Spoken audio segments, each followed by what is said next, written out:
Guys කොනිච්චිවා හැමෝම ආදරයෙන් පිළිගන්නවා පහන් ජපන් වෙත. ඉතින් මේ වීඩියෝ එකේ මම කතා කරන්න යන්නේ වීසා ගැන.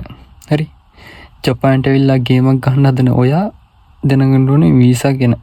හරි. ඇත්තටම වීසාවක් කියන්නේ මොකද්ද? වීසාවක් කියන්නේ ජපාන්ට එන්න පුළුවන් පර්මිෂන් එකක්. ඒ කියන්නේ අවසරයක්. ඔයාලගේ પાස්පෝර්ට් එක ටිකට් එක තිබ්බල ඊට පස්සේ ජපාන්ට එන්න. ඒකට ඔයාලට ලැබෙන්න ඕනේ වීසාවක්. ඒ කියන්නේ පර්මිෂන් එක. හරි. එතකොට ජපාන් ඉන්න වීසා වර්ග ගොඩක් තියෙනවා.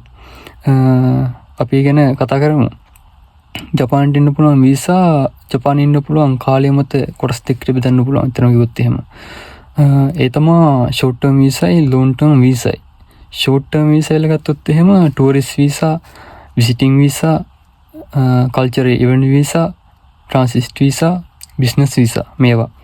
ලොන්ග් ටර්ම් වීසා ගත්තොත් එහෙම student visa, work visa, dependent visa, ඊට පස්සේ ජපනීස් මැරියේජ් වීසා. ඇත්තටම කිව්වොත් එහෙම මේ හැම වීසා එකකින්ම ජපාන්ට වෙලා ගේමක් ගහන්න බෑ. හරි. ගේමක් ගහන්න බැරි වීසාක් තියෙනවා. විශේෂයෙන් ෂෝට් ටර්ම් වීසා. හරිද? ඒ නිසා ඔයාලා දැනගන්න ඕනේ දේවල් ගොඩක් තියෙනවා. අපි ඉස්සරහට කතා කරමු මේ ගැන තව වීඩියෝ වලින්. එහෙනම් ගේමක් ගන්න හදන ඔයාලට උතුරන්න හරියන්න ඕන. ජය වේවා.